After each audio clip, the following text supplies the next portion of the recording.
अस्सलाम वालेकुम दोस्तों, बुज़ुर्गों और मेरे मोहतरम अज़ीज़ साथियों जो है, अल्हम्दुलिल्लाह रब्बिल आलमीन, रसूल करीम अम्मा बाद। दोस्तों बुज़ुर्गों, आज मैं आपके सामने एक बहुत दर्दनाक वाक़या पेश करना चाहता हूँ। और वो वाक़या पेश करने का सिर्फ़ मेरा एक ही मकसद है, दूसरा कोई नहीं, कि मैं उस वाक़ये को अपनी आँखों से मैंने देखा है और कानों से सुना है, क्योंकि मैं उसी पे यकीन करता हूँ जो आँख से देखता हूँ और कान से सुनता हूँ।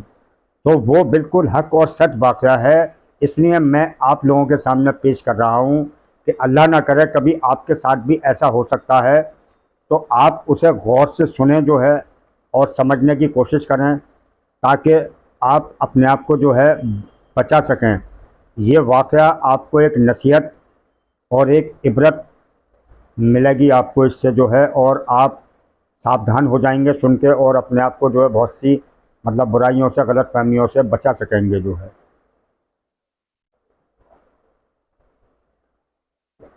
अल्हम्दुलिल्लाह। दोस्तों बुजुर्गों, एक फैमिली है जिस फैमिली को मैं बहुत अच्छी तरह जानता हूँ, क्योंकि माशाल्लाह एक परिवार था जिसमें पहले जो है वालिद फौत हो गए, बाद में जो है वालदा फौत हो गई उनकी जो है। और वो चार भाई थे दोस्तों बुजुर्गों। दो भाई जो है बड़े थे, समझदार थे। जब दो छोटे भाई पैदा हुए, तो जो छोटे भाई जो पैदा हुए थे, तो वो बड़े भाइयों ने ही उनकी खिदमत करी, उनको पाला पोसा। और उनकी बीवियाँ जो थीं बड़े भाइयों की, वही उनके पेशाब पखाने धुलाती थीं और खिलाती पिलाती थीं। उन्होंने ही पाला पोसा और परवरिश की दोस्तों बुजुर्गों। क्योंकि बड़े भाई जो है बाप समान होते हैं, और छोटा छोटा भाई तो अगर देखा जाए तो औलाद से भी बढ़ के होता है जो है, क्योंकि औलाद और मिल सकती है दोस्तों बुजुर्गों, भाई नहीं मिल सकता जो है। तो मेरे कहने का मतलब ये है कि जो बड़े भाई थे वो तकरीबन जो है समझदार थे जब वो पैदा हुए थे, तो उम्र में काफ़ी फ़र्क हो गया। अल्हम्दुलिल्लाह। तो दोस्तों बुजुर्गों, यानी धोखा और फ्रॉड जो है, उसकी उन्होंने सारी सारी हदें पार कर दी। शायद आपने पहले ऐसा कोई वाक़या ना सुना हो। तो उन्होंने सारी हदें पार कर दी दोस्तों बुजुर्गों। जो सबसे बड़े भाई थे उनके जो है, तो उन्होंने जो है थोड़ा सा मतलब मकान अपना अलग बना लिया था, वो सर्विस में थे। उनसे छोटे वाले भाई थे, वो थोड़ा बिजनेसमैन थे, उन्होंने भी अपना अलग बना लिया था। तो जो उन भाइयों ने वालिद साहब के साथ जो है मेहनत मजदूरी करके जो है, उनके वालिद और बड़े भाइयों ने जो भी प्रॉपर्टी और संपत्ति बनाई थी, तो उसमें करीब 200-250 गज में उनका मकान बना हुआ था, बहुत अच्छी जगह। जो मकान की कीमत कम से कम जो है इस वक्त जो है वो 1 करोड़ रुपए की थी। और दूसरी चीज़ ये है कि भैया एक अच्छे परिवार होते हैं, तो उसमें शादी होने के बाद जो जेवर वगैरह होता है बहुओं का, दुल्हनों का, तो वो घर में वालदा के ही हाथ में दे दिया जाता है। क्योंकि अच्छे लोगों की यही निशानी है कि भाई वो जब तक जो है माँ बाप हयात होते हैं, तो वही जो है हर चीज़ उन्हीं के अंडर में रहती है, और औलाद उन्हीं से मांगती है ज़रूरत पड़ने पे। तो वो बहुओं ने सारा जेवर अपनी जो है सास के पास रख रखा था। और इसी तरह से जो है सब कुछ जो है पूरी ज़िंदगी भर की उनकी कमाई जो थी बड़े भाइयों की और वालिद साहब की, वो सारी की सारी वहीं थी। जो मकान उनका जो है वालिद साहब का था, वो उन लोगों ने अलग बना लिया। तो दोस्तों बुजुर्गों, वो छोटे भाई जो थे दो जो है, उन्होंने क्या हरकत करी जो है, कि उन्होंने वो कम से कम 1 करोड़ रुपए का मकान दोस्तों बुजुर्गों, वो आधी कीमत में बेचा जो है, 50 लाख रुपए में जो है, एक पार्टी को जो है। अब भाई कानून भी कोई चीज़ है। तो जब चार भाई हैं, कोई प्रॉपर्टी माँ के नाम है या वालिद के नाम है, उसे जब बेचेंगे तो चार भाई हैं, तो भाई चारों के सिग्नेचर होना चाहिए, रजामंदी चारों की होनी चाहिए। तो उन छोटे भाइयों ने क्या हरकत करी दोस्तों बुजुर्गों, कि जो बड़े भाई थे उनका मृत्यु सर्टिफिकेट बनवा लाए, यानी उनको मरा हुआ उन्होंने जो है घोषित कर दिया कि ये दो बड़े भाई हमारे फौत हो चुके हैं और ये मर चुके हैं। और वो सर्टिफिकेट भी बनवा लाए, मौत का जो है वो उन्होंने लगा दिया जो है तहसील में जो है, और सामने वाली पार्टी को जो है बैनामा उसका करा दिया दोस्तों बुजुर्गों। दोनों बड़े भाइयों को पता भी नहीं चला। माँ बाप जो है ख़त्म हो चुके थे। पहले वालिद का इंतकाल हुआ, बाद में माँ का हुआ, और माँ के मरने के बाद ही उन्होंने ये काम फट से कर डाला, फ़ौरन ही जो है। तो दोस्तों बुजुर्गों, अगर वो छोटे वाले भाई जो है, अगर एक दफ़ा भी बड़े भाइयों से कहते कि भाई साहब ये सब कुछ हमें चाहिए, तो वो हंसते हंसते दे देते और कुछ नहीं मांगते जो है। तो कोई बात नहीं, काफ़ी टाइम गुजर गया, एक आध 2 महीने गुजर गए, तब बड़े भाइयों को पता चला। तो वो गए वहाँ पे जो है, तो उन्होंने जो है जिस पार्टी को बेचा था मकान मकान, बोले भाई हम जो है ये मकान हमारा है, ये प्रॉपर्टी हमारी है।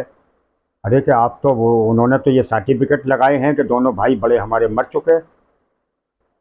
तो दोस्तों बुजुर्गों, अब अगर बड़े भाई जो है वो एक उनको दिल पे धक्का सा लगा कि ये हमारे बताइए भाई ने जो हमारे साथ ऐसा किया। तो दोस्तों बुजुर्गों, मेरे कहने का मतलब ये है कि अब अगर वो कोई एफआईआर वगैरह करते हैं भाइयों के खिलाफ, तो वो खरीदने वाला भी बंद होता है और वो उनके भाई बेचने वाले भी बंद होते हैं। वो 420 में जो है सीधे जो है जेल जाएंगे। अब उनकी ज़िंदगी ख़राब होगी। तो अब बड़े भाई जो थे वो थोड़े समझदार थे, उन्होंने कहा कि भाई अगर हम इनको दुनिया में तकलीफ़ पहुंचाएंगे तो हमारे माँ बाप जो हैं, वालदैन को तकलीफ़ पहुंचेगी। तो उन्होंने जो है सब्र कर लिया। दोस्तों बुजुर्गो, इन्ना लिल्लाहि मअ साबिरीन, इन्ना लिल्लाहि मअ साबिरीन, कि सब्र करने वालों के साथ अल्लाह की खुली मदद और नुसरत का वादा है। दोस्तों बुजुर्गो, अब क्या है, उन्होंने ये सब कुछ किया। जो जेवर था सारा जो है वो सास के पास था, बड़े भाइयों की बीवियों का जो है वो भी सब हड़प कर गए। वो एक एक चीज़ जो है हड़प कर गए। दोस्तों बुजुर्गों, यहाँ तक 2 उनकी सगी बहनें थीं जो शादीशुदा थीं, उन्होंने उन बहनों को भी 1 रुपया भी नहीं दिया। दोस्तों बुजुर्गों, न दोनों भाइयों को हवा लगने दी, कुछ नहीं, जो है सब कुछ हड़प कर गए। दोस्तों बुजुर्गों, क्योंकि जो आदमी लालची होता है दोस्तों बुजुर्गों, उसका ना तो कोई धर्म होता है, ना कोई मज़हब होता है, ना कोई ईमान होता है, ना कोई उसकी माँ होती है, ना कोई उसका बाप होता है, ना बहन, ना भाई। कोई रिश्ता उसके लिए मायने नहीं रखता। उसकी आंखों पर लालच की पट्टी बंधी होती है और उसको हरा ही हरा दिखाई देता है, सिर्फ पैसा दिखाई देता है। दोस्तों बुजुर्गों, उन्होंने ठीक है किया, जो भी कुछ किया, अपने खूब अपने ऐश किए और सब कुछ किया। समझे साहब, एक शादीशुदा था, उन्होंने एक ने दूसरी शादी करी, दोनों ने 2-2 शादियां कर लीं, खूब ऐशो इशरत की ज़िंदगी गुजारने लगे। दोस्तों बुजुर्गों, लेकिन हो मतलब मालूम है आपको आखिर क्या हुआ? कि जो बड़े भाई थे दोनों जो है, माशाल्लाह अल्लाह ताला उन्होंने सब्र किया और सब्र का नतीजा ये निकला। दोस्तों बुजुर्गों, कि अल्लाह ने उनको और नवाजा और नवाजा और नवाजा, और अल्लाह ताला उनकी नियामतों में इजाफ़ा करता गया, इजाफ़ा करता गया, और उनकी नियामतों को बढ़ाता गया। और जिन्होंने जो है धोखाधड़ी फ्रॉड किया था उस, दोस्तों बुजुर्गों, वो तबाह होते गए, बर्बाद होते गए, और बिल्कुल जो है एंड उनका ये हुआ कि वो आज सड़क पर जो है जूतियाँ चटका रहे हैं। दोस्तों बुजुर्गों, आज मतलब कुछ नहीं है, जो कुछ था वो सब उन्होंने, जैसा कहते हैं भाई, हर जानदार के साथ अल्लाह ताला ने उसके अमाल को जोड़ रखा है। जब अमाल बिगड़ते हैं तो अल्लाह ताला दुनिया को भी ख़राब करते हैं और आखिरत को भी बर्बाद करते हैं। और माल ने अल्लाह की बारगाह में ना कल किसी को इज्जत दिलाई थी, ना ही आज मिल सकती है। ये तो हमारी और आपकी नज़र का धोखा है सिर्फ जो है, और कुछ नहीं। दोस्तों बुजुर्गों, तो मेरे कहने का मतलब ये है कि ये समझ लीजिए, अल्लाह ने जो कामयाबी रखी है वो सब्र और शुक्र में रखी है, और इंसान अपनी मेहनत और ईमानदारी से आगे बढ़ता है। ये सिर्फ जो है धोखा है कि साहब फला आदमी को हमने 1 लाख रुपए से काट दिया, नाउज़ु बिल्लाह, आपने उसको नहीं काटा, बल्कि आप खुद कट के आए हैं, आपने उसको नहीं काटा। अक्सर लोग कहते हैं भाई फला आदमी को मैंने टोपी पहना दी, ना, आपने उसे टोपी नहीं पहनाई, आप खुद टोपी पहन के आए हैं। क्योंकि 4 दिन की ज़िंदगी है, फिर वही अंधेरी रात है, बाद मरने के मैदान हश्र में जो है आप कहाँ से देंगे, कहाँ से देंगे आप जो है, बताइए आप कहाँ से देंगे? क्योंकि आपके पास पहली बात तो नेकियां होंगी नहीं, क्योंकि अमाल आपके ऐसे हैं, और अगर होंगी भी थोड़ी बहुत, तो वो जो पैसा आपने उससे लिया था, जो टोपी पहनाई थी, तो उसके एवज, उसके बदले में जो है आपकी नेकियां अल्लाह ताला उसको देंगे जो है। तो इसलिए जो है आप अपने आप को इन चीज़ों से बचाइए। जिस तरह से जन्नत में जो है दर्जात अल्लाह ताला ने बनाए हैं, उसी तरह से जहन्नुम के भी दर्जात बनाए हैं। जहन्नुम का सबसे ख़तरनाक हिस्सा है जिसको बोलते हैं हाविया, और हाविया उन लोगों के लिए हैं जो बददयानत होते हैं और बददयानत उसको कहते हैं जो दूसरों का माल खा जाते हैं। तो अपने आप को इससे बचाइए दोस्तों बुजुर्गों। बददयानत हमेशा जो है हाविया में रहेगा, कभी निकल नहीं सकता। अल्लाह ताला कहने सुनने से ज़्यादा हमें अमल की तौफीक अता फरमाए और रहम फरमाए हम पे और पूरी कायनात पे जो है। अल्लाह हमको वो तौफीक अता फरमाए कि हम दूसरों के माल से बचें और अपनी मेहनत पर जो है डिपेंड रहें दोस्तों बुजुर्गों।